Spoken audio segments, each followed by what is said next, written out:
Welcome to our channel Gyanada forum. मेरा नाम है आकांक्षा मौर्य और आज हम पढ़ेंगे नोबेल प्राइजेस 2023, नोबेल पुरस्कार 2023। दोस्तों, ये बहुत ही ज़्यादा इम्पोर्टेंट टॉपिक है जो आने वाले एग्जामिनेशंस में पूछा ही जाएगा और इस वीडियो में नोबेल प्राइजेस और उससे संबंधित महत्वपूर्ण जानकारी दी गई है। तो वीडियो को शुरू से लास्ट तक ज़रूर देखें। तो चलिए शुरू करते हैं और देखते हैं आज का पहला पॉइंट। पहला पॉइंट है नोबेल प्राइज इन फिजिक्स 2023, भौतिकी में नोबेल पुरस्कार 2023। तो दोस्तों, 3 लोगों को नोबेल पुरस्कार दिया जाएगा, जिसमें पहले हैं पियरे एगस्टिनी, दूसरे हैं फेरेंक रॉस और तीसरे हैं एनियल हुइलियर। तो दोस्तों, इन तीनों की पिक्चर साथ में दी गई है। तो देखिए, पहले वाले कौन है? पियरे एगस्टिनी, दूसरे हैं फेरेंक रॉस और तीसरे हैं एनियल हुइलियर। ठीक है दोस्तों। तो दोस्तों, अब आप सोच रहे होंगे कि इनको नोबेल पुरस्कार क्यों दिया जा रहा है। तो रीज़न है इसका, पदार्थों में इलेक्ट्रॉन गतिशीलता के अध्ययन के लिए प्रकाश के एटोसेकेंड पल्स तैयार करने के तरीके खोजने के लिए, यानी पदार्थों में इलेक्ट्रॉन गतिशीलता के अध्ययन के लिए प्रकाश के एटोसेकेंड पल्स तैयार करने की खोज के लिए दिया जा रहा है। ठीक है दोस्तों। तो ध्यान रखिएगा दोस्तों, नोबेल प्राइज 3 लोगों को दिया जा रहा है फिजिक्स में। पहले हैं पियरे एगस्टिनी, दूसरे हैं फेरेंक रॉस, तीसरे हैं एनियल हुइलियर। ठीक है दोस्तों, चलिए आगे देखते हैं। अगला पॉइंट है नोबेल प्राइज इन केमिस्ट्री 2023, रसायन विज्ञान में नोबेल पुरस्कार 2023। तो दोस्तों, रसायन विज्ञान में भी 3 लोगों को नोबेल पुरस्कार दिया जाएगा, जिसमें पहले हैं मोंगी जी बावेंडी, दूसरे हैं लुइस ई ब्रश और तीसरे हैं एलेक्सी आई एकिमोव। ठीक है दोस्तों। तो दोस्तों, रसायन विज्ञान में इन तीनों को नोबेल पुरस्कार दिया जाएगा, जिसमें पहले हैं मोंगी जी बावेंडी, जैसा आप देख सकते हैं पिक्चर में, दूसरे हैं लुइस ई ब्रश और तीसरे हैं एलेक्सी आई एकिमोव। तो दोस्तों, इनको रसायन विज्ञान में नोबेल पुरस्कार क्यों दिया जा रहा है? क्वांटम डॉट्स की खोज और संश्लेषण के लिए, यानी क्वांटम डॉट्स की खोज और संश्लेषण के लिए इन तीनों को नोबेल पुरस्कार 2023 से सम्मानित किया जाएगा। ठीक है दोस्तों, चलिए आगे देखते हैं। चलिए अगला पॉइंट देखते हैं। नोबेल प्राइज इन फिजियोलॉजी और मेडिसिन 2023, फिजियोलॉजी या मेडिसिन में नोबेल पुरस्कार 2023। तो दोस्तों, इसमें 2 लोगों को दिया जाएगा। तो इसमें पहले है कैटलिन कारिको और दूसरे हैं ड्रू विस्मैन। ठीक है दोस्तों, जैसे कि आप देख सकते हैं, पहले ये है कैटलिन कारिको और दूसरे हैं ड्रू विस्मैन। ठीक है दोस्तों, अब इनको किस चीज़ के लिए दिया जा रहा है? न्यूक्लियोसाइड बेस संशोधनों से संबंधित उनकी खोजों के लिए, जिसने कोविड-19 के खिलाफ प्रभावी mRNA टीकों के विकास को सक्षम किया। तो दोस्तों, किसके लिए दिया जा रहा है? न्यूक्लियोसाइड बेस संशोधनों से संबंधित उनकी खोजों के लिए, जिसने कोविड-19 के खिलाफ प्रभावी mRNA टीकों के विकास को सक्षम किया था। ठीक है दोस्तों। तो याद रखिएगा, मेडिसिन में 2 लोगों को नोबेल पुरस्कार दिया जा रहा है, जिसमें पहले हैं कैटलिन कारिको और दूसरे ड्रू विस्मैन। आगे देखते हैं।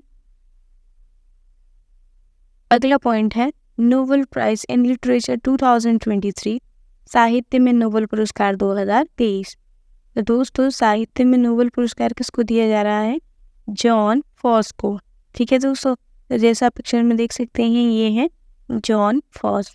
तो जॉन फॉस को नोबेल पुरस्कार क्यों दिया जा रहा है? उनके नवोन्मेषी नाटकों और गद्य के लिए जो अनकहे को आवाज़ देते हैं। ठीक है दोस्तों, यानी नवोन्मेषी नाटकों और गद्य के लिए जो अनकहे को आवाज़ देते हैं। ठीक है दोस्तों, चलिए अगला पॉइंट देखते हैं। अगला पॉइंट है नोबेल प्राइज इन पीस 2023, शांति का नोबेल पुरस्कार 2023। तो दोस्तों, नोबेल प्राइज इन पीस एक को दिया जा रहा है और वो कौन है? नरगिस मोहम्मदी। तो दोस्तों, नरगिस मोहम्मदी को ईरान में महिलाओं के उत्पीड़न के खिलाफ उनकी लड़ाई और सभी के लिए मानवाधिकारों और स्वतंत्रता को बढ़ावा देने की उनकी लड़ाई के लिए दिया जा रहा है। ठीक है दोस्तों, तो पिक्चर में आप देख सकते हैं ये है नरगिस मोहम्मदी। चलिए अगला पॉइंट देखते हैं। अगला पॉइंट है नोबेल प्राइज इन इकोनॉमिक्स 2023, अर्थशास्त्र का नोबेल पुरस्कार 2023। तो दोस्तों नोबेल प्राइज इन इकोनॉमिक्स एक को दिया जाएगा, तो वो कौन है? Claudia Goldin. कौन है? Claudia Goldin. तो दोस्तों इनको किस चीज़ के लिए दिया जा रहा है? महिलाओं के श्रम बाजार के परिणामों के बारे में हमारी समझ को उन्नत करने के लिए। किस चीज़ के लिए? महिलाओं के श्रम बाजार में परिणामों के बारे में हमारी समझ को उन्नत करने के लिए दिया जा रहा है। आप फोटो में देख सकते हैं ये है क्लाउडिया गोल्डिन। चलिए अगला पॉइंट देखते हैं। तो दोस्तों चलिए नोबेल पुरस्कार से संबंधित महत्वपूर्ण कुछ बिंदु देख लेते हैं। तो पहला है नोबेल पुरस्कार एल्फ्रेड नोबेल की याद में दिए जाते हैं। तो दोस्तों नोबेल पुरस्कार किसकी याद में दिए जाते हैं? एल्फ्रेड नोबेल की याद में। दूसरा पॉइंट देखते हैं, नोबेल पुरस्कारों की शुरुआत 1901 में की गई थी। ठीक है दोस्तों, तो कब की गई थी शुरुआत? 1901 में। चलिए अगला पॉइंट देखते हैं। नोबेल पुरस्कार 6 क्षेत्रों में दिए जाते हैं: साहित्य, भौतिकी, चिकित्सा, रसायन, शांति और अर्थशास्त्र।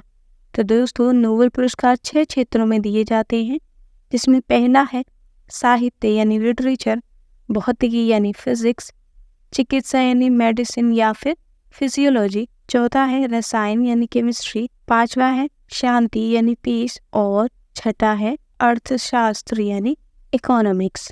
ठीक है दोस्तों, तो याद रखिएगा 6 क्षेत्रों में दिए जाते हैं। चलिए अगला पॉइंट देखते हैं। नोबेल पुरस्कारों की घोषणा अक्टूबर में की जाती है और यह प्रतिवर्ष 10 दिसंबर में दिए जाते हैं। तो दोस्तों नोबेल पुरस्कारों की घोषणा अक्टूबर में की जाती है, लेकिन दिए कब जाते हैं? 10 दिसंबर को दिए जाते हैं। ठीक है दोस्तों, यानी अक्टूबर में बता दिया जाता है कि किस किस को दिया जाएगा और नोबेल पुरस्कार से सम्मानित 10 दिसंबर को किया जाता है। चलिए अगला पॉइंट देखते हैं। दोस्तों ये पॉइंट इस वीडियो का लास्ट पॉइंट है। किसी एक क्षेत्र से एक साल में अधिकतम 3 लोगों को पुरस्कार दिया जा सकता है। यानी किसी भी एक क्षेत्र में, चाहे वो साहित्य हो, चाहे भौतिकी हो, चिकित्सा हो, रसायन हो, शांति हो या अर्थशास्त्र, किसी भी एक क्षेत्र से एक साल में अधिकतम 3 लोगों को पुरस्कार दिया जा सकता है। ठीक है दोस्तों, तो दोस्तों वीडियो अच्छी लगी हो तो लाइक कीजिएगा, वीडियो से रिलेटेड कोई कमेंट हो तो कमेंट कीजिएगा, चैनल पर नए हैं तो चैनल को सब्सक्राइब कीजिएगा। Thank you.